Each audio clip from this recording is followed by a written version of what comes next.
अल्लाहुम्मा सल्ली अला मुहम्मद व आले मुहम्मद वअज्जिल फरजहु।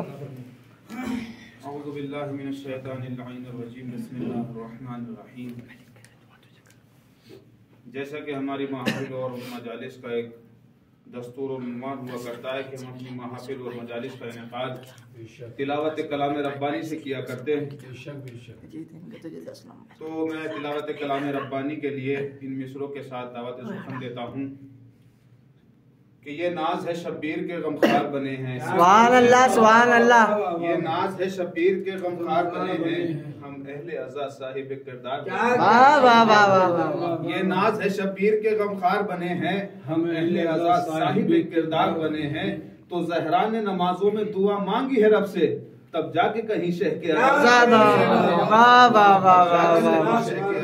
सुभान अल्लाह, सुभान अल्लाह। के ज़ेरे साया बड़े ही अदब व एहतराम के साथ, बड़े खुलूस के साथ दावत कलाम पाक के लिए दावत सुखन देता हूँ जनाब ज़ीशान कारी साहब से कि वो आएं और अपने बेहतरीन अंदाज के साथ तिलावत कलाम रब्बानी के फ़राइज़ अंजाम दे। आप इनकी सेहत और सलामती और इस्तक़बाल के लिए एक बावाज़ बुलंद सलावत पढ़ें। अल्लाहुम्मा सल्ली अला मुहम्मद व आले मुहम्मद वअज्जिल फरजहु।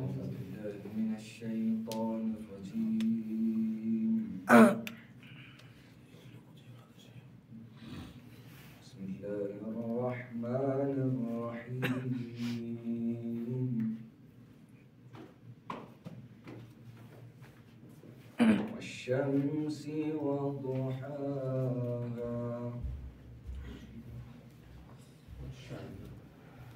والقمر إذا تلاها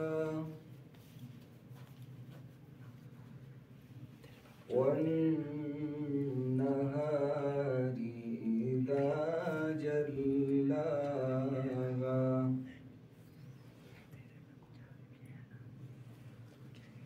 والليل إذا يغشاها والسماء وما بناها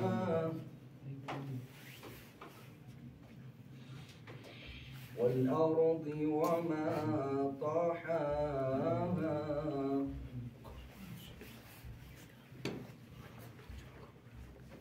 والشمس وضحاها والقمر إذا تلاها والنهار إذا جلاها والليل إذا يغشاها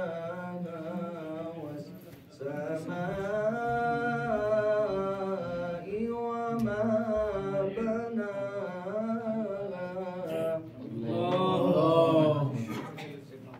والأرض وما طحاها ونفس وما سواها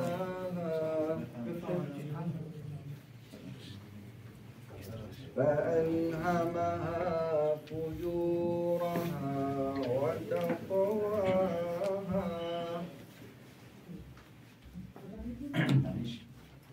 قد أفلح من زكاها وقد خاب من دساها كذبت ثمود بطغواها إذ انبعث أشقاها فقال لهم رسول الله ناقة الله وسقياها सुभान अल्लाह, सुभान अल्लाह। كذبوه فعقروها فدمدم عليهم ربهم بذنبهم فسواها ولا يخاف عقباها صدق الله العلي العظيم اللهم صل وسلم وزد وبارك على رسول الله وآله الأطهار على رسول الله وآله الأطهار। माशाअल्लाह जिंदाबाद, मौला सलामत रखे। वाक़ईन कुरान करीम है हयात, कुरान करीम है बुलंदी, कुरान करीम है मेराज अता करने वाला। और यही कुरान अगर घर में रख लो तो हिफाजत मकान हो जाए, गले में डाल लो तो जान में जान आ जाए, जिंदा पे पढ़ दो तो ताबिंदा हो जाए, और मुर्दा पे पढ़ दो तो जिंदा हो जाए। कितनी बरकत है। आइए हजरात, में पेशखानी के लिए दावत सुखन देता हूँ। मिसरों के साया सानिया ज़हरा का तज़किरा करता हूँ, समाअत करें। कि मेरे दुश्मन को इसी बात की दुश्वारी है, मेरे दुश्मन को इसी बात की दुश्वारी है, हाथ कटकर भी मेरे पास सलामदारी है। मेरे दुश्मन को इसी बात की दुश्वारी है, हाथ कटकर भी मेरे पास सलामदारी है। बस इन्हें लाए हो अब्बास से लड़ने के लिए, बस इन्हें लाए हो अब्बास से लड़ने के लिए। इतने लश्कर को तो असगर की हंसी, इतने लश्कर को तो असगर की हंसी भारी है। और अपने खुतबों की रस्म लेके चली है ज़ैनब, अपने खुतबों की रस्म लेके चली है ज़ैनब। ये घड़ी तालिबे बैयत पे बहुत भारी है। पढ़ने के लिए तमीदन इतने शेर पढ़े हैं, उस्ताद शेर पेश करता हूँ, समाअत करें। कि मेरे दुश्मन को इसी बात की दुश्वारी है, हाथ कटकर भी मेरे पास सलामदारी है। बस इन्हें लाए हो अब्बास से लड़ने के लिए, इतने लश्कर को तो असगर की हंसी भारी है। अपने खुतबों की रस्म लेके चली है ज़ैनब, ये घड़ी तालिबे बैयत पे बहुत भारी है। तो ये खबर खास है सब शाम के अखबारों में, ये खबर खास है सब शाम के अखबारों में। आज शब्बीर के कातिल की गिरफ्तारी।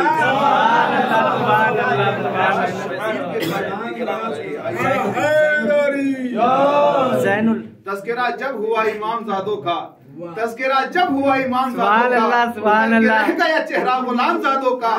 लगा के नारे हैदर इमाम ज़ादे ने हराम कर दिया जीना हराम ज़ादों का, हराम कर दिया जीना हराम ज़ादों के ज़ेरे साया।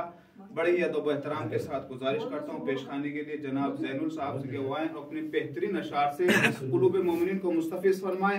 आप इनकी सेहत और सलामती और इस्तकबाल के लिए बावाज़े बुलंद सलावत। अल्लाहुम्मा सल्ली अला मुहम्मद वाजिल फरजहु। ये रसूल रहमान در زبان فارسی شعر میخونم. یک شعر فارسی هم لازم است. گفتن مریم از یک نسبت عیسی عزیز، مریم از یک نسبت عیسی عزیز، از سه نسبت حضرت زهرا عزیز.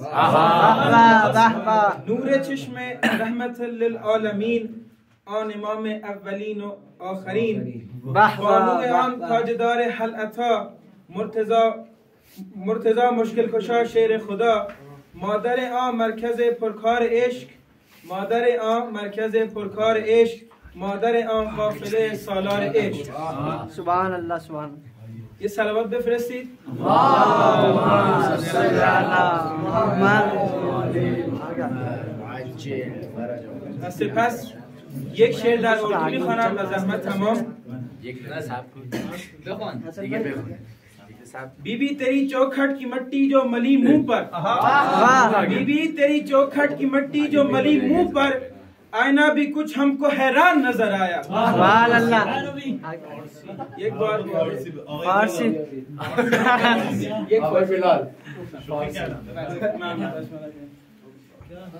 अल्लाहुम्मा सल्ली अला मुहम्मद व आले फारसी उर्दू में बुलाऊंगा फारसी में। इंतजार इंतजार इंतजार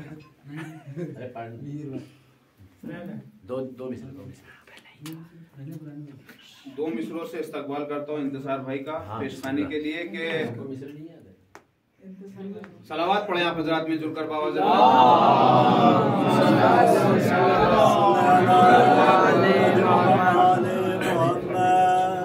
शेर पढ़ता हूँ, सिर्फ 2 मिसरे हैं और उसके बाद आपका पेशखानात के हवाले। अभी मैंने भाई को सुनाया था इस्लाह के लिए कि फातिमा बिनते असद बाखुदा आपका नाम, सुभान अल्लाह।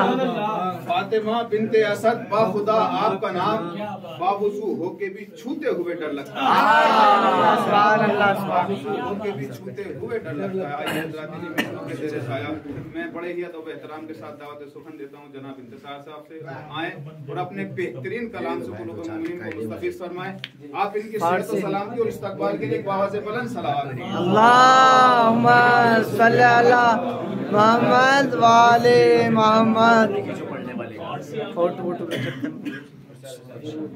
कामयाबी मिल नहीं सकती कभी भी नकल से, कामयाबी मिल नहीं सकती कभी भी नकल से, होशमंदी का सबक मिलता है खाली अक्ल से।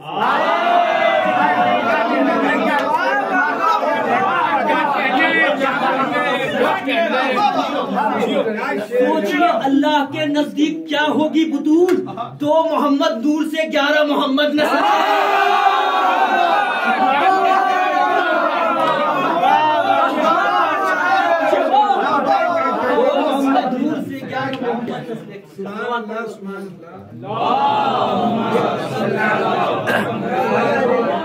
किया था माँ से जो वादा निभाया ज़ैनब ने, किया था माँ से जो वादा निभाया ज़ैनब ने, जमाने भर को हुसैनी बनाया ज़ैनब ने। किया था माँ से जो वादा निभाया ज़ैनब ने, जमाने भर को हुसैनी बनाया ज़ैनब ने। बिछाकर फर्शे अज़ा खाक पर बराए हुसैन, बिछाकर फर्शे अज़ा खाक पर बराए हुसैन, एक आसमान ज़मीन पर बिछाया ज़ैनब ने।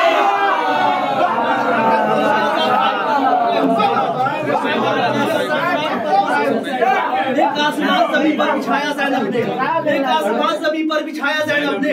जहाँ पे लूटा गया था हुसैन के घर को, जहाँ पे लूटा गया था हुसैन के घर को, वही हुसैन का रोजा बनाया ज़ैनब।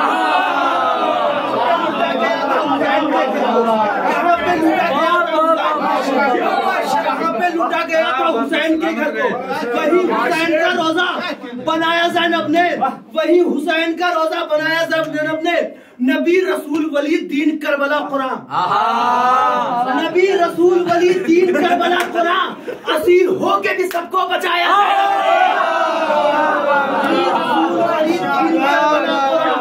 नबी रसूल वली दीन करबला कुरान, असीर होके भी सबको बचाया ज़ैनब ने, असीर होके भी सबको बचाया ज़ैनब ने। कहीं यजीद का नामो निशान नहीं मिलता, कहीं यजीद का नामो निशान नहीं मिलता, उसे तो खाक में ऐसा मिलाया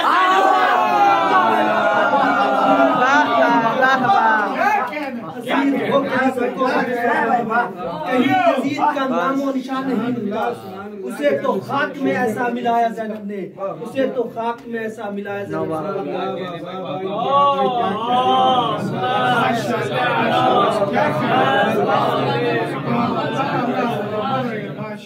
माशाल्लाह जिंदाबाद। बहुत ही अच्छे अंदाज के साथ और बहुत ही अच्छे अच्छे अशार आपके कुलूब तक पहुंचा रहे थे। बस आपके इंतजार के लम्हात खत्म हुए। मैं उस्ताद को दावत सुखन देता हूँ इन मिसरों के साथ कि जो आपकी डोहड़ी के वफादार हैं ज़हरा, जो आपकी डोहड़ी के वफादार हैं ज़हरा, वो लोग हर एक हाल में खुददार हैं। जो आपकी डोहड़ी के वफादार हैं ज़हरा, वो लोग हर एक हाल में खुददार हैं ज़हरा। फाके तो किए हाथ ना फैलाए कहीं भी, फाके तो किए हाथ ना फैलाए कहीं भी, फिजा भी बहुत आपकी खुददार है, बहुत आपकी खुददार है ज़हरा।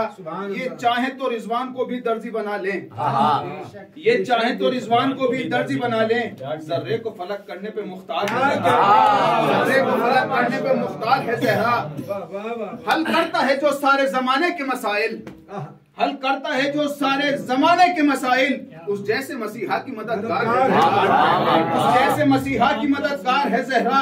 सब जिसका तसद्दुक हो फकत उसके लिए क्या, सब जिसका शहजादी के तसद्दुक में ये पूरा जहान, हर चीज शहजादी के सदके में खल्क को। ये तो शेर पेश करता हूँ, समाअत करें कि सब जिसका तसद्दुक हो फकत उसके लिए क्या, सब जिसका तसद्दुक हो फकत उसके लिए क्या। फिर सोचो क्यों कर सरे दरबार है जहरा, फिर सोचो क्यों सरे दरबार है जहरा। शायर ने इसका जवाब भी दिया है। वो कहता है कि दर असल उलटना थी सितमगर की नकाबें, दर असल उलटना थी सितमगर की नकाबें, और ये भी बताना था कि हकदार है जहरा,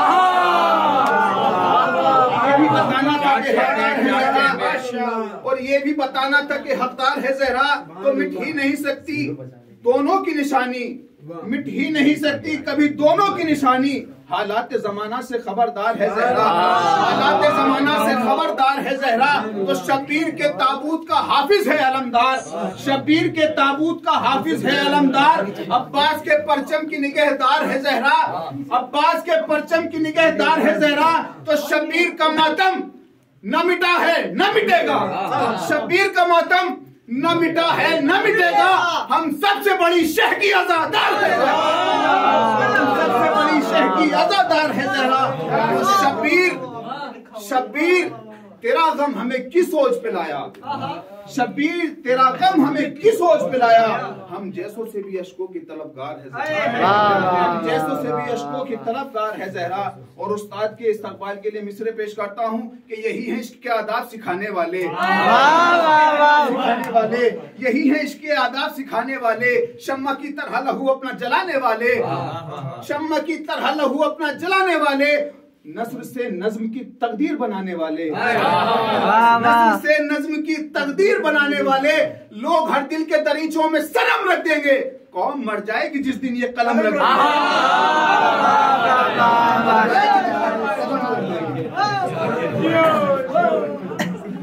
मैं उस्ताद और दावत के उस्ताद तशरीफ यारी बराए सलामती उस्ताद सलावत बेफिरिस्ती। अल्लाहुम्मा सल्ली अला मोहम्मद व आले मोहम्मद जिल फरज। बैठो बैठो बैठो, आगे आगे आगे आ जाए, हसन भाई आप आ गए यार, हसन भाई आगे आगे तो गोद में बैठ जाओ, गोद में बैठना पड़ेगा। ओए भाई आगे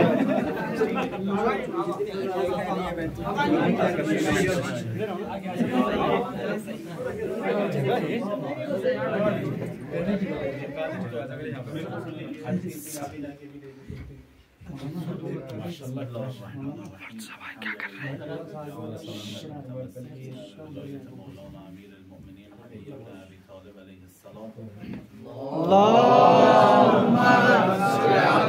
मोहम्मद वाले मोहम्मद वाजिल फरज।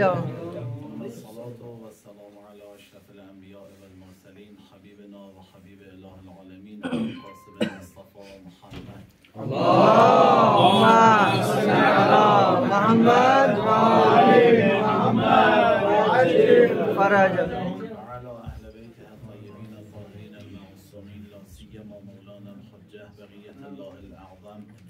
روحي وأرواح العالمين وتراب مخدمه الفداء. اللعن الدائم على أعدائهم أعداء الله من الآن إلى قيام يوم الله. اللهم كل وليك حجة ابن الحسن صلواتك عليه في هذه الساعة وفي كل ساعة وليا وحافظا وقائدا وناصرا ودليلا معينا حتى تسكنه أرضك وتمتعه فيها طويلا. اللهم صل على محمد وآل محمد وعجل فرجه. عرض سلام و ادب و احترام دارم خدمت همه سروران عزیز و ارجمند، سربازان امام زمان ارواحنا فدا، تاج سرهای من. و از خداوند تبارک و تعالی می‌خواهیم به آبروی امام زمان ارواحنا فدا و به اسمت خانم صدیقه طاهره سلام الله علیها این قلیل توسلات را به لطفش و به کرمش و به رحمتش از همه ما به نحو احسن قبول بفرماید. ذخیره قبر و قیامت همه ما، اموات ما، علما، شهدا، امام شهدا، گذشتگان از این جلسه و این شهر و این دیار، تمام شیعیان و محبین امیرالمؤمنین در سر تا سر عالم، خصوصا شهدای مظلوم پاچنار، شهدای مظلوم غزه، لبنان محور مقاومت انشاءالله قرار بدهد. برکت صلوات بر محمد و آل محمد. اللهم صل علی محمد و آل محمد و عجل فرج. دست همه دوستانی که زحمت کشیدن اینجا شعر خوندن با حرارت و با عشقی که بود، دست همتون در نکنه. من هرچند که متاسفانه ترجمه رو نفهمیدم، نمیدونستم چی دارن میخونن، اما همین شور حرارتش به من جون داد، کیف کردم، لذت بردم. انشاءالله که این نفستون تا هستید و تا زنده اید در راه علی و اولاد علی بزند انشاءالله. وجود مقدس و نازنین امام کاظم علیه السلام. اللهم صل علی محمد و آل محمد و عجل فرج. جلسه رو تشکیل دادن، اصحابشون رو، یارانشون رو جمع کردن. در اون جلسه فرمودن که پدر بزرگوارم امام صادق علیه السلام یک جلسه تشکیل دادن. در اون جلسه امام صادق علیه السلام فرمودن که پدرم امام باقر علیه السلام یارانشون رو جمع کردن، جلسه تشکیل دادن. در اون جلسه امام باقر علیه السلام فرمودن که پدرم امام زین العابدین علیه السلام جلسه تشکیل دادند. در اون جلسه امام سجاد علیه السلام فرمود پدرم سید الشهدا علیه السلام اصحابشون رو جمع کردن، همچین جلسه تشکیل دادن. سید الشهدا در اون جلسه فرمودن که جدم پیغمبر خدا جلسه تشکیل دادن، اصحابشون رو دعوت کردن، یارانشون رو دعوت کردن، اومدن دور هم نشستیم. نکته: امام کاظم علیه السلام میتونستن بفرماین که یه روزی پیغمبر خدا جلسه تشکیل داد، لازم نبود مدام تکرار بکنه پدرم جلسه تشکیل داد، فرمود پدرم جلسه تشکیل داد. حضرت میخواد به ما بفهماند این روایتی که من میخوام بگم خیلی روایت نابیه. این روایتی که امام کاظم میخواد بیان بکنه، حضرت میخواد بگه خیلی روایت نابیه. شیعیان ما حواستون رو جمع بکنید. برای بیان یک روایت آبا و اجداد من همشون جلسه تشکیل دادن، اصحاب و دور هم جمع کردن. حرف خیلی حرف مهمیه، همه باید بشنوند، همه باید بدانند. پیغمبر خدا جلسه تشکیل داد بین اصحاب و یارانش، فرمود زینوا مجالسکم به ذکر علی ابن ابی طالب. اللهم صل علی محمد و آل محمد و عجل فرج.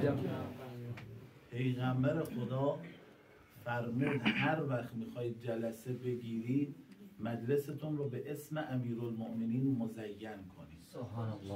از در که وارد شدم این سیاهی ها رو دیدم، قلبم متغیر شد، کیف کردم برای این تزیین.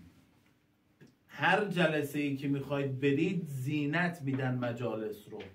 پیغمبر خدا فرمود به ذکر امیرالمؤمنین زینت بدید.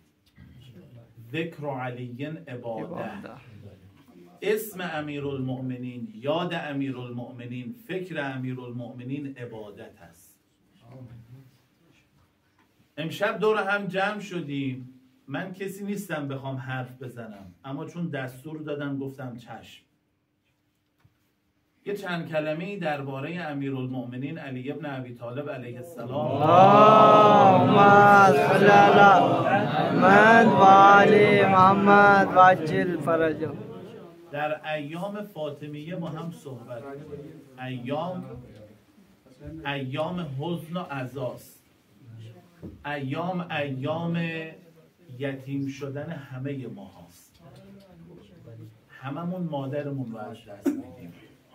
ایام خیلی ایام سنگینیه. اما علما فرمودن که فاطمیه سند افتخار شیعه است. ما شیعیان افتخار میکنیم به فاطمیه. داخل پرانتز عرض کنم باید حواسمون باشه الان ما اینجا راحت نشستیم برای مادرمون عزاداری میکنیم، برای امیرالمؤمنین مدح امیرالمؤمنین رو به زبان میاریم، اما خیلی ها هستن بهشون اجازه نمیدن همچین مجالسی رو برگزار بکنن. احترام مجالس اهل بیت رو باید حفظ بکنیم. علامه امینی رضوان الله علیه رفتن مدینه، شاید داستان رو همتون شنیده باشید. مشرف شدن مکه، از اونجا رفتن مدینه. اهل سنت مدینه گفتن علامه امینی شما که اومدید اینجا یه جلسه‌ای با هم داشته باشید. علامه امینی فرمودن من نمیتونم تو این جلسه شرکت کنم، این دفعه رو فقط اومدم برای زیارت، اومدم زیارت کنم و برگردم. اصرار کردند حضرت علامه شما که اومدید یه جلسه‌ای دوره هم داشته باشیم. شرط کردن به یه شرط میان توی جلسه که من وارد جلسه شدم کسی درباره شیعه و سنی حرف نزنه، همه برادریم با هم، هرچه بوده گذشته، هر چند که گذشتی در کار نیست، اما فعلا سکوت میکنیم. قبول کردن، ایرادی ندارد. شام رو میل فرمودن علامه امینی، دور هم نشسته بودند همه. گفتن حضرت علامه ما میدونیم که یه شرطی با هم بستیم که هیچ حرفی نزنیم، بنای بر حرف زدن هم نداریم، اما اگر صلاح میدونید همه این جمع حافظن. حافظ به کسی میگفتن زمان قدیم که حداقل 100,000 روایت رو حفظ باشد. 100,000 روایت، اونم روایت مستند. همه این جمع حافظیم، یکی یه دونه روایت بخوانیم. علامه امینی فرمودن ایرادی نداره، به شرط این که من آخرین نفر باشم که روایت میخونم. قبول کردن. آقا بفرمایید روایت رو بخونید. دونه دونه روایت ها رو خوندن تا نوبت رسید به علامه امینی. ایشون فرمودن قبل از این که روایت رو بخونم یه سوال از شما دارم. من روایت میخوانم، همه شما حافظید، اگر درست بود تایید بکنید، اگر غلط بود رد بکنید. نفر به نفر پرسید، همه گفتن چشم. روایت قال رسول الله صلی الله علیه و اللهم صل علی محمد و آل محمد و عجل فرجهم. من مات ولم یعرف امام زمانه مات میتة جاهلیه. آقا این روایت درسته؟ بله کاملا درسته. کتابهای ما همه حافظن، حافظ 100,000 روایت. این روایت درسته؟ بله. روایت درسته؟ بله. نفر به نفر پرسید، همه گفتن روایت درسته، صحیح السند است. علامه امینی فرمودن من یک سوال دارم. مادر ما فاطمه زهرا سلام الله علیها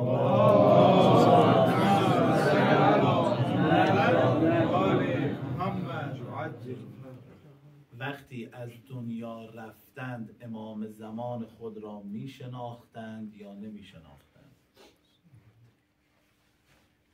سوال داریم. این شخصی که با علامه امینی بود نقل میکنه همه سرها رو انداختن پایین، هیچ کسی جوابی برای بیان کردن ندارد.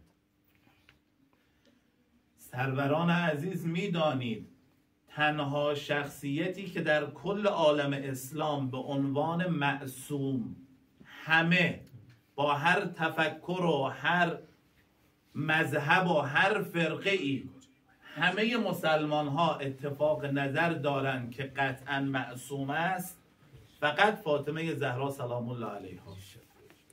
در رابطه با پیغمبر اسلام هم حتی بعضی از علمای شیعه قائلا معصوم نیست. که برسد به اهل سنت. اهل بیت علیهم السلام رو ما معصوم میدانیم، اما اهل سنت معصوم نمیدانند. اما تنها شخصیتی که همه اتفاق نظر دارند قطعا معصوم است فاطمه زهرا سلام الله علیها است. سوال: آیا فاطمه زهرا سلام الله علیها وقت شهادت امام زمانش را میشناخت یا نمیشناخت؟ اگر بگن نمیشناخت که کلا و هاشا، از شأن فاطمه زهرا به دور است، او معصوم است، عصمت او قطعی است. اگر بگن میشناخت، امام زمان او چه کسی بود؟ اونهایی که اجازه شرکت در غسل و تشییع جنازه او نداشتن، یا اون شخصی که او را غسل داد؟ امام زمانش کی بود؟ سند افتخار شیعیان فاطمیه است. سند افتخار شیعیان صدیقه طاهره سلام الله علیها است. برگ برنده شیعیان صدیقه طاهره است سلام الله علیها. امام به معنای روح است برای جسم. یعنی چی؟ وقتی یک شخصی از دنیا میرود میگن فلانی مرد. مرد یعنی این روح از این جسم جدا شد. بلا جسم که چیز اتفاقی براش نیفتاده، این جسم به درد نخور میشود چون روح از او جدا شده. فلذا روایت میفرماید لولا الحجه لساخت الارض به اهلها. اگر حجت خدا بر روی زمین نباشد، زمین اهلش را در خودش فرو میبرد، چون زمین متلاشی میشود. جایگاه امام برای کل عالم هستی به منزله جایگاه روح است در کالبد جسم. همونطوری که این جسم ما نیاز به روح دارد، کل عالم هستی هم نیاز به روح دارد. روح عالم هستی امام است، حجت خداست. اللهم صل علی محمد و آل محمد. حیدری یا علی حیدری یا علی. بابا سے بلند صلوات. اللهم صل علی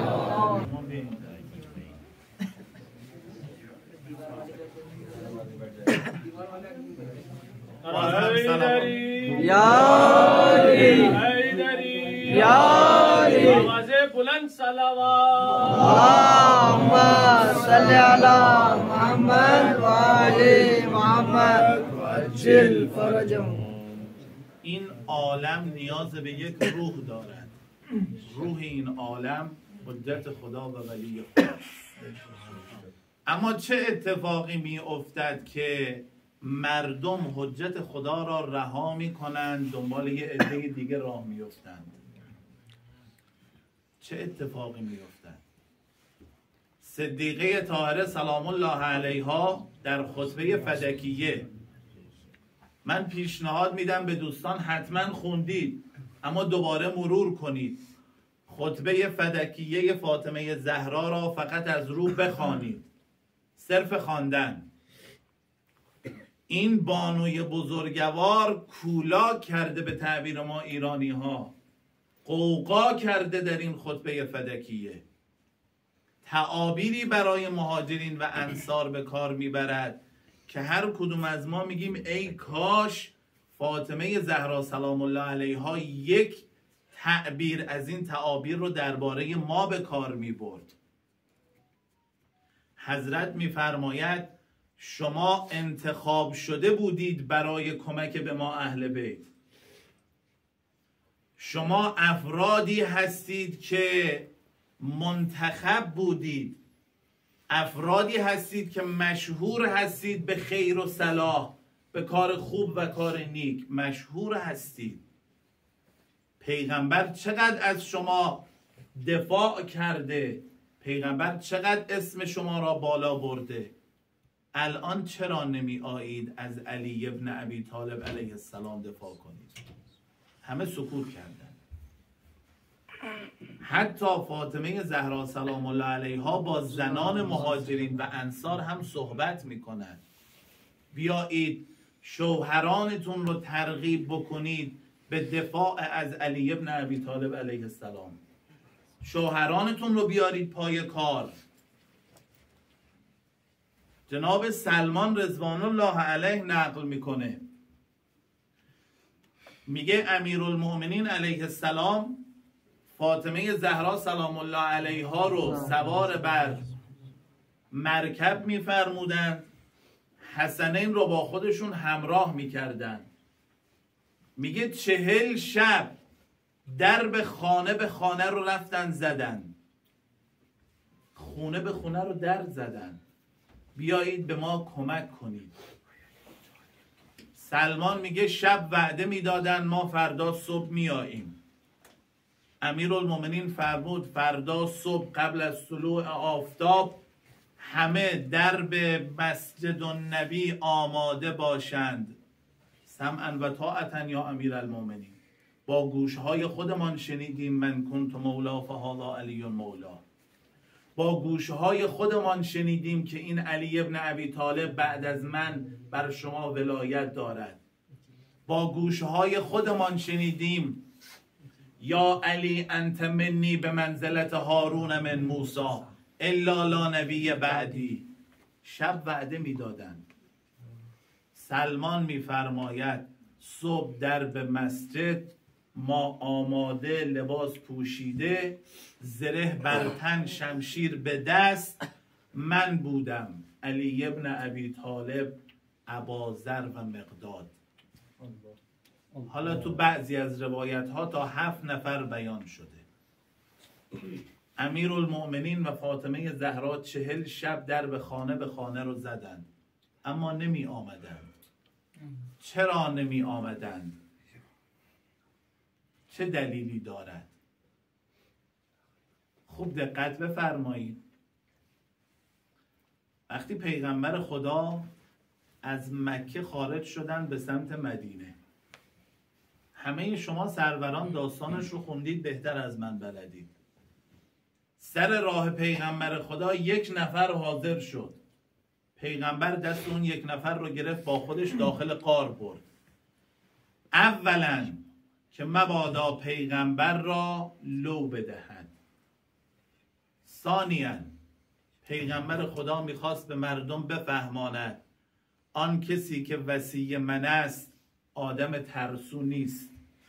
قرآن میفرماید داخل غار 1 نفر به پیغمبر گفت، 1 نفر با پیغمبر بود من میترسم. ترس تمام وجودش رو گرفته بود. پیغمبر خدا فرمود لا تحزن ان معی ربی. خدا با من است.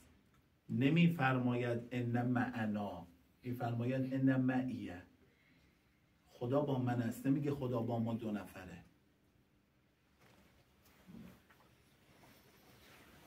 این شخص همراه با پیغمبر بود وقتی که ورود کردند به شهر مدینه. این آقا اینقدر خودش رو به پیغمبر وصل کرده بود که همه میگفتند بعد از پیغمبر او خلیفه است. الان وضعیت برای ما روشن شده بعد از 1400 سال، اما اون روز خیلی ها فکر میکردن واقعا بعد از پیغمبر او خلیفه است. کسی حتی به ذهنش هم خطور نمیکرد که علی ابن ابی طالب علیه السلام بخواهد خلیفه باشد. اما پیغمبر خدا هر لحظه به هر بهانه‌ای به مردم هشدار میداد که وصی بعد از من علی ابن ابی طالب است. ولی این مردم فکر و ذهنشون سراغ یه شخص دیگه است، طرف 1 نفر دیگه است. ذهن این مردم را نمی شود درست کرد. ذهنها به انحراف کشیده شده. شما وقتی قرآن رو میخونید، قرآن خیلی از بنی اسرائیل حرف زده، خیلی از موسی بن عمران علی نبینا و آله و علیه السلام حرف میزنه. اون قدری که درباره موسی علیه السلام حرف زده درباره هیچ پیغمبر دیگه ای حرف نزده. مدام هم داره تکرار میکنه که همراه با موسی هارون است. هارون در کنار موسی است. اگر هارون نباشد موسی نمیتواند کاری انجام بدهد. اگر هارون نباشد هارون وزیر موسی است. موسی نمیتواند فرعون را هدایت بکند. موسی نمیتواند با فرعون مقابله بکند. تمام قرآن رو که نگاه بکنی این همه از هارون و موسی حرف زده، شاید به خاطر یک روایت باشد که ایها الناس شما بدانید علی به منزله هارون است برای موسی. قرآن این همه داره به مردم میگه اگر هارون نبود موسی نمیتوانست کاری انجام بدهد. اگر هارون نبود موسی موفق نمیشد، رسالتش رو درست انجام نمیداد.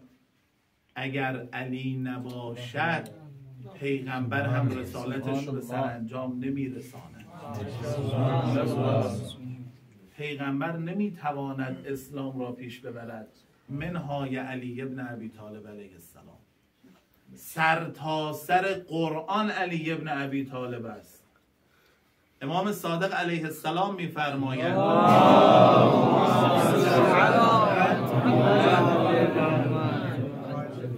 نزل القرآن اربعة فی اربعة.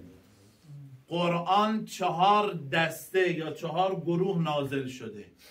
ربع فینا، 1/4 قرآن درباره ما اهل بیت است. درباره اهل بیت، مقام اهل بیت رو داره بیان میکنه. 1/4 قرآن. و ربع فی عدونا، 1/4 قرآن درباره دشمنان ما اهل بیت است. ربع احکام و فرائض و ربع قصص.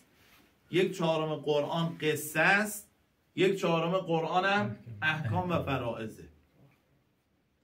یعنی نصف قرآن یا مستقیم درباره اهل بیت حرف میزنن یا درباره دشمنان اهل بیت.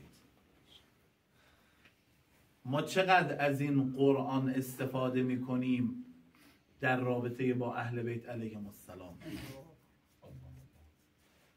روایت میفرماید خدا نکنه ما از اونها باشیم، اما میفرماید قرآن فردای قیامت از بعضی از امت من گلایه دارد، شکایت میکند. میفرماید اینها من رو مهجور قرار دادند، من رو گذاشتن سر تاقچه، هر وقت نیاز بود یه فوت کردن، گرد و غبار رو کنار زدن، صرفاً برای مجالس شادی، مثلا برای مجالس ختم استفاده کردن، گرفتن رو سر مسافر که مسافر بخواد زیر قرآن رد بشود، اما کسی به قرآن عمل نکرد. انشاءالله ما از اونها نیستیم. اما روایت میفرماید نصف قرآن درباره ما اهل بیت است، یا درباره خودمون یا درباره دشمنانمون. صدیقه طاهره سلام الله علیها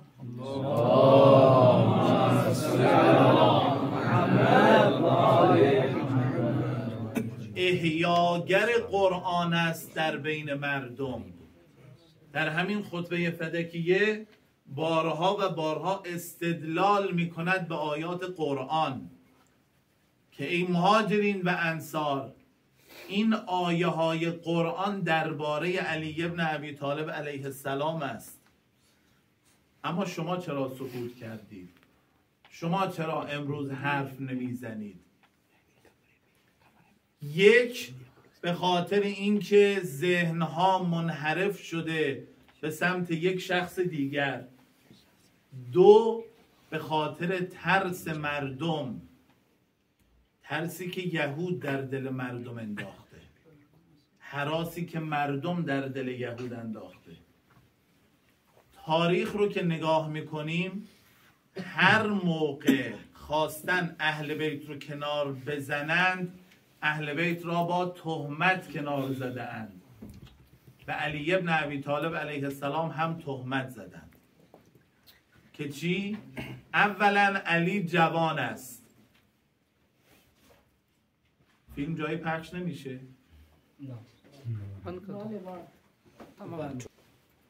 یه مقداری مردم جو اونها رو بر میداره. علی ابن ابی طالب بیعت نکرد، منم بیعت نمی کنم. پس مجبورن که علی ابن ابی طالب علیه السلام را به بیعت وادار بکنند. ما هر چقدر که داریم میکشیم دست شما در نکنید. محمد و آل محمد عجل فرجهم. اللهم صل علی محمد و آل محمد.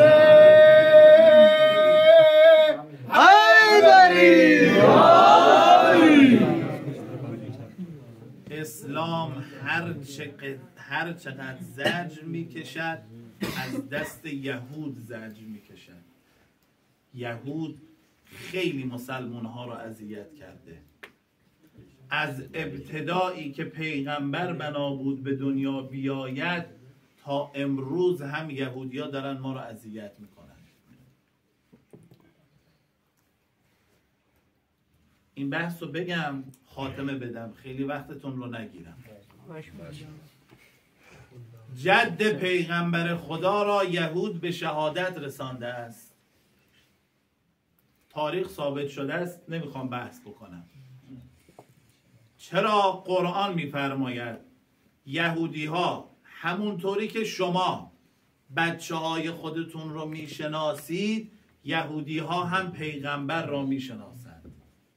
پیغمبر رو با اسم، نام پدر، نام مادر و حتی مشخصات ظاهری میشناختند. پدر و مادر آقای احسن هر جای عالم آقای احسن رو ببینن میشناسند، هر جای عالم باشه. یهود مثل پدر و مادر پیغمبر رو میشناختن. پس پدر بزرگ پیغمبر رو به شهادت رسوندن، پدر پیغمبر رو هم به شهادت رسوندن، اما نمیدونستن که پیغمبر بناست به دنیا بیاید. پیغمبر خدا به دنیا اومد، همتون داستانش رو میدونید. جناب عبدالمطلب سلام الله علیه بنا بود که از پیغمبر خدا محافظت بکنند. چرا پیغمبر رو به دایه سپردند؟ به خاطر اینکه پیغمبر باید محافظت بشود،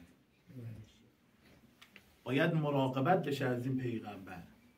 مادر پیغمبر رو هم به شهادت رسوند یهود.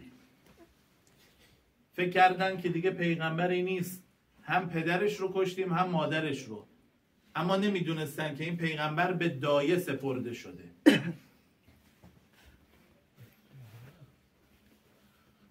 حواسا اینجا هست؟ پیغمبر خدا روز به روز داره بزرگتر می شود در سایه تهدید یهود. یهود از اول با اسلام مخالف بود. مخالفت یهودی ها برای 10 سال و 20 سال و 15 سال گذشته نیست. مخالفت یهودی ها فقط با فلسطینی ها نیست، با کل دنیای اسلام است. از ابتدا هم دنبال ریشه کن بودن اسلام بودن، مال الان نیست.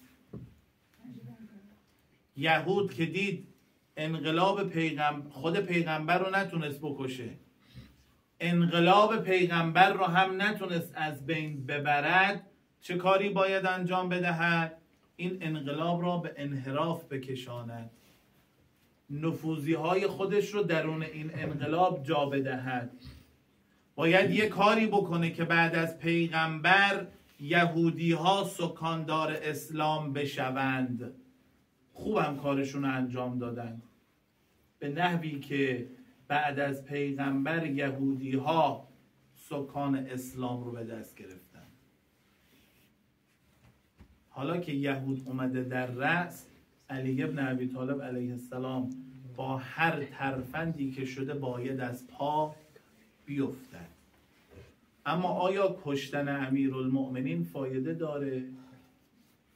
قطعا نه. چه کسی باید از بین برود که علی ابن ابی طالب هم ساکت بنشیند؟ فاطمه زهرا سلام الله علیها. اگر فاطمه رو بکشن، علی ابن ابی طالب علیه السلام دیگه معنا و مفهومی ندارد. فلهذا فاطمه زهرا با تمام وجود از امیرالمؤمنین دفاع کرد. اما دفاع یک تنه کار به جایی نمیبرد. امروز کل دنیای اسلام باید متحد بشود و الا فلسطین نمیتونه کاری انجام بده. اسلام، کل دنیای اسلام باید از فلسطین حمایت بکند، باید پشت فلسطین بایستد، باید پشت لبنان بایستد و الا اونها به تنهایی نمیتونن کاری بکنن.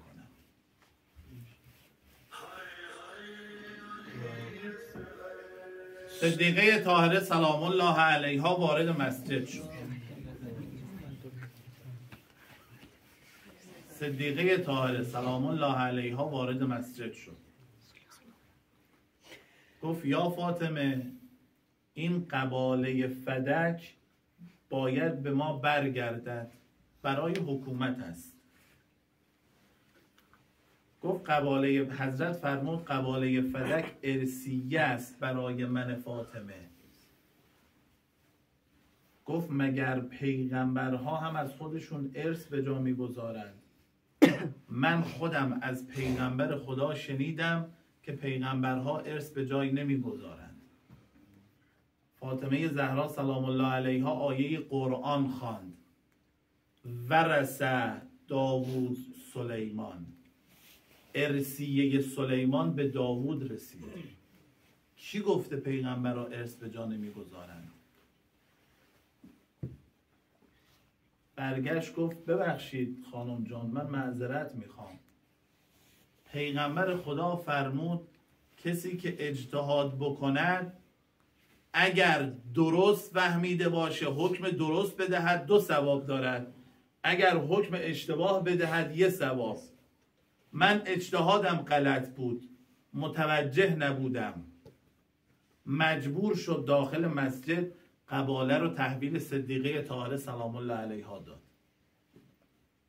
همین که فاطمه زهرا قباله رو گرفت برگشت طرف خانه برود، صدا زد، دومی ملعون رو صدا زد، به دومی بگید بیاد، من کارو خراب کردم، هر طوری که میتونی جمعش کن. امام مجتبی علیه السلام میفرماید دست من در دست مادرم بود، داشتیم از کوچه رد میشدیم.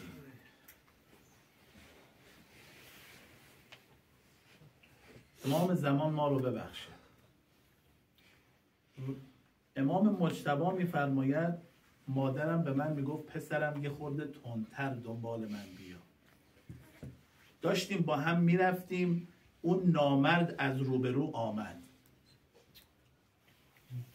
امام مجتبی راویه، کوچه خیلی تنگ و باریکه، 2 نفر کنار هم از داخل کوچه نمیتونن رد بشن.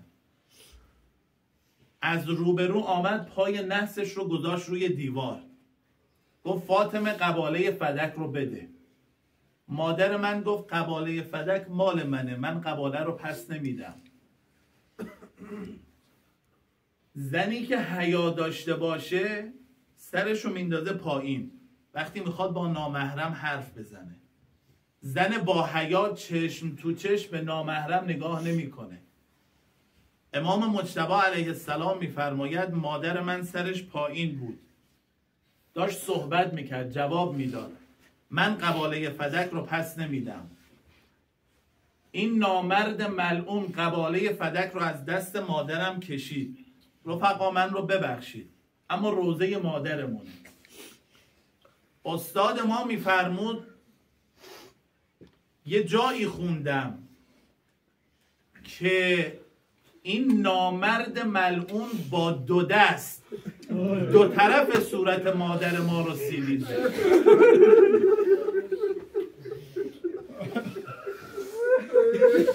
قباله رو از دست مادرمون کشید، قباله رو همونجا پاره کرد. گفت حالا هر کاری میخوای انجام بدی انجام بده. یا امام زمان من رو ببخش آقا جان. امام مجتبی علیه السلام میفرماید وقتی که همه از کوچه رفتن گفتم مادر جان پاشو بریم خونه به پدرم میگم امان از روزگارشون بگیره. مادرم گفت پسرم مبادا از ماجرای کوچه پیش پدرت حرفی بزنی، از کوچه هیچی نگو. باشه مادر، پاشو با هم بریم خونه. امام مجتبی میگه وقتی دیدم مادرم از جا بلند شد، مادرم مسیر خونه رو اشتباهی میره. مادر جان کجا داری میری؟ مسیر خونه از این طرفه.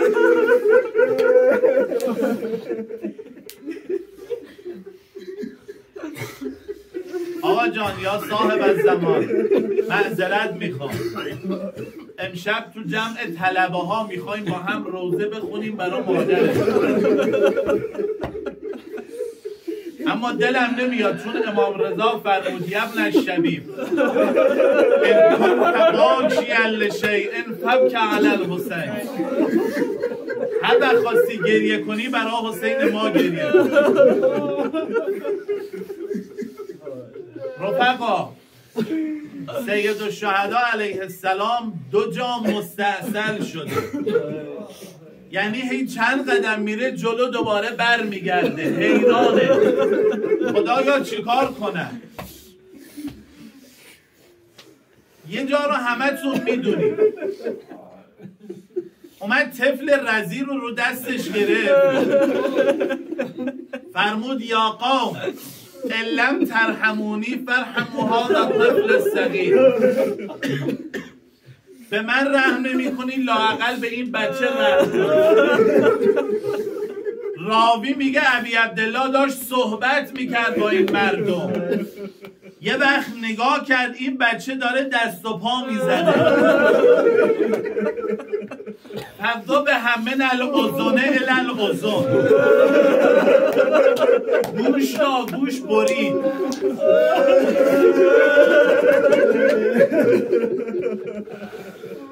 راوی میگه ابی عبدالله این بچه رو دستش گرفته بود، هی داشت نگاه میکرد، یه وقت سرشو بالا آورد گفت خدا، فرمود عرضه داشت خدایا چون تو داری میبینی برا من راحته، علی اصغر من فدای تو.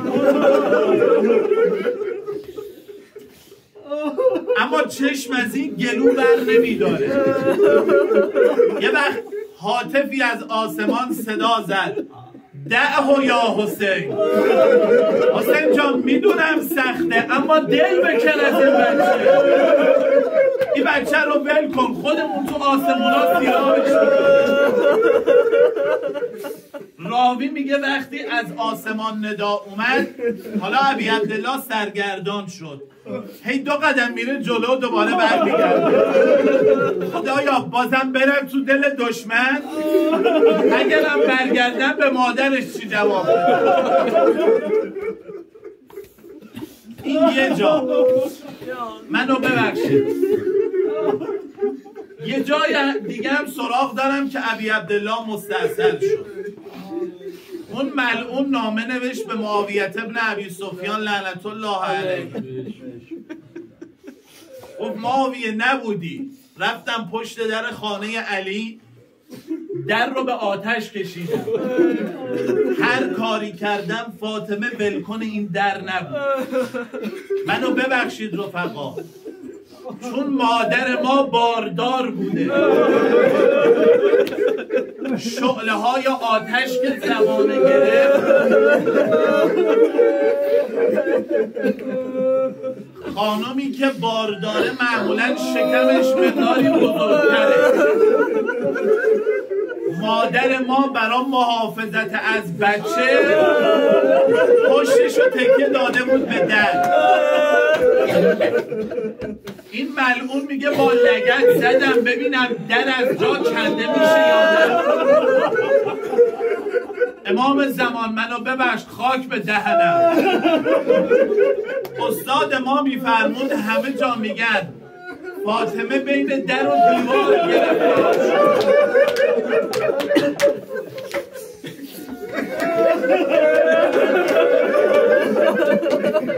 اما رفقا استاد ما میفرمود در به روی فاطمه، یعنی مادر ما بین در و زمین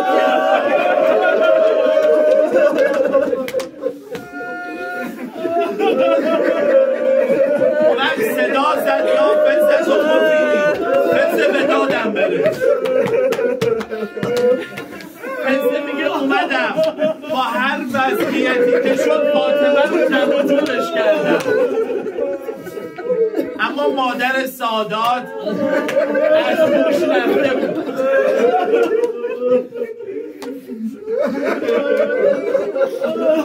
مادر سادات رو به هوش آوردم. خاک به دهنم. اینجا بود که حسین ابن علی یه بار مستحصل شد رفقا. میرفت دنبال امیرالمومنین میفرمود حسنم حسینم برید به داد مادرتون برسید. تا برمیگشتن پیش مادر میفرمود بچه‌ها برید دنبال باباتون. ببینید چه بلایی سر علی آورد.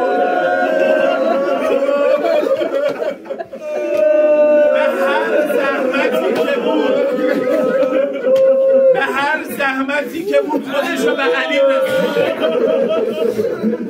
یه زن باردار حاضر بچه‌شو سرد کرده به زحمت خودشو به امیرالمومنین رسید. دست به کمربند علی گرفت. هر کاری کردن علی دیگه تکون نمیخوره. اون نالنجی دوباره برگشت چی شده؟ گفتن فاطمه کمربند علی رو گرفت. صدا زد قنفذ.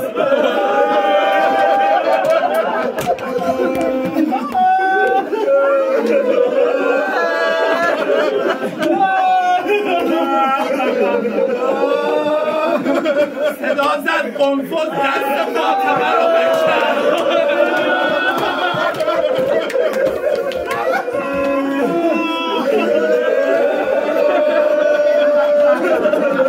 اینقدر با غلاف شمشیر به دست مادر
اجازه بدید.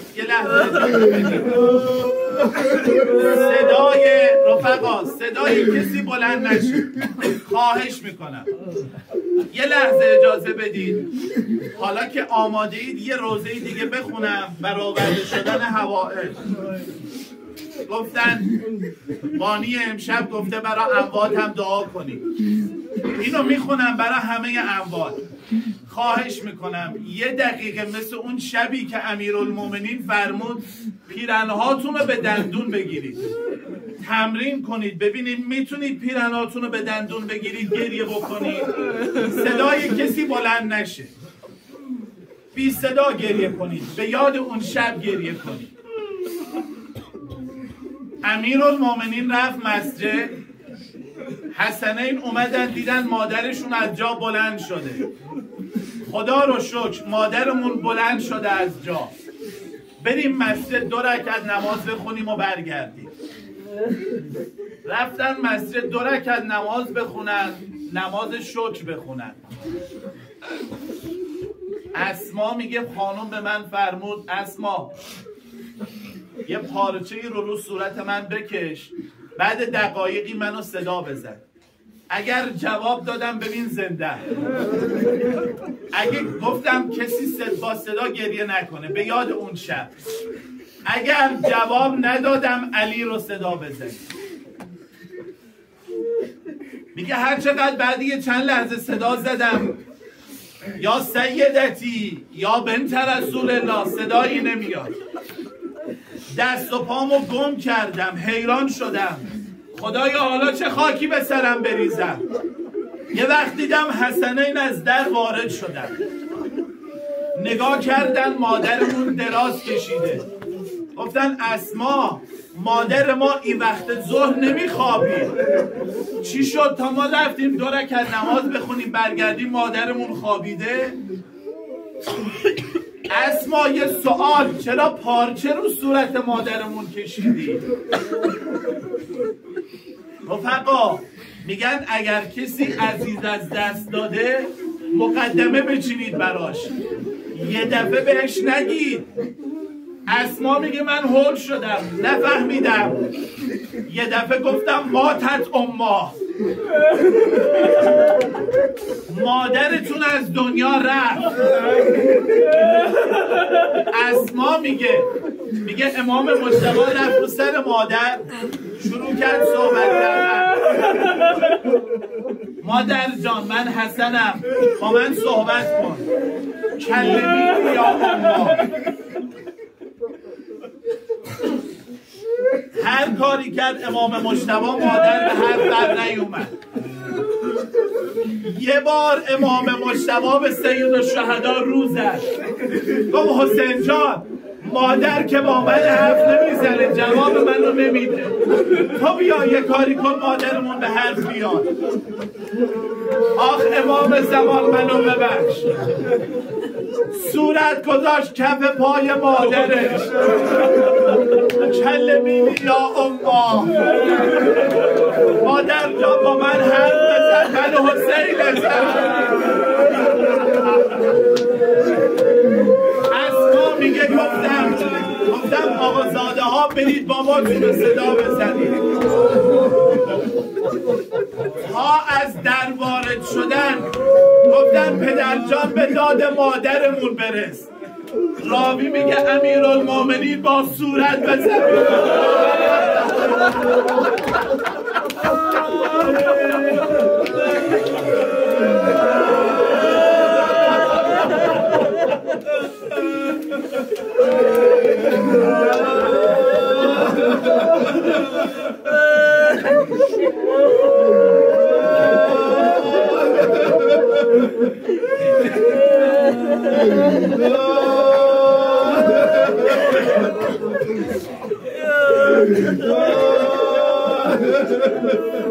نسألك اللهم العز الأجل الأكرم بدم المظلومة يا الله يا الله يا الله يا رحمن يا رحيم يا مقلب القلوب ثبت قلوبنا على دينك واكفنا يا قاضي الحاجات انك على كل شيء قدير. به پهلوی شکسته مادر زمان ما برسان. ای خدا صدقه مادرمون باقی مانده قیمتش بر ما ببخش. ای خدا ای خدا به ناله های امیرالمومنین در دل شب رهبر عزیزمون رو در پناه امام زمان محافظت بفرمایید. خدایا به آبروی علی اولاد علی عاقبت امر همه ما را ختم به خیر و شهادت قرار بده.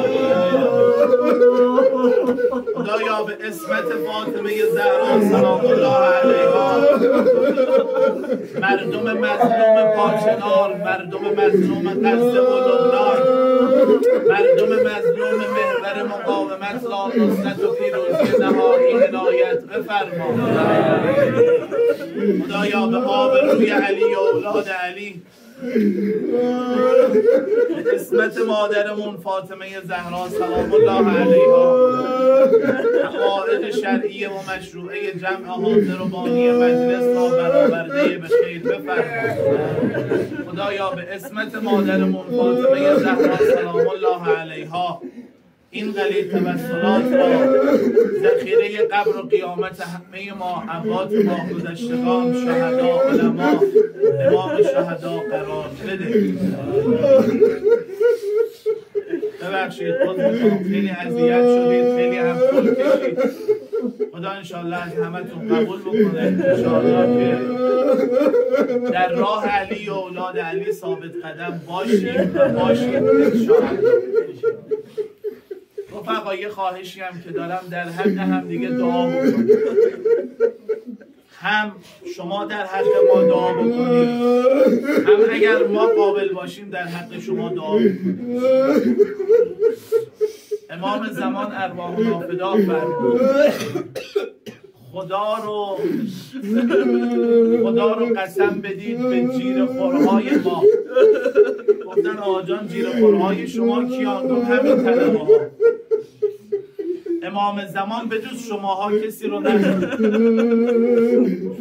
امام زمان تمام توجهش به شما طلبه ها، به جز شماها کسی رو نداره. خدا رو قسم بدیم به حق هم دیگه. من خدا رو به حق شما قسم میدم، شما هم خدا رو به حق خودتون قسم بدید.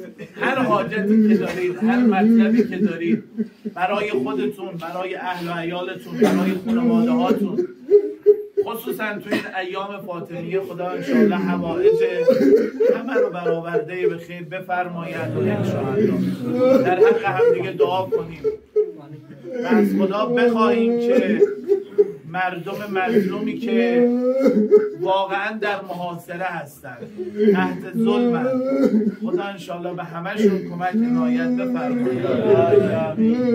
شادی ارواح طیبه شهدا، امام شهدا، گذشتگان ذوی الحقوق، گذشتگان از این جلسه و این شهر و این دیار، شهدای مظلوم پاچنار، شهدای مظلوم غزه و لبنان و محور مقاومت. رحم الله من قرأ الفاتحة مع الصلوات.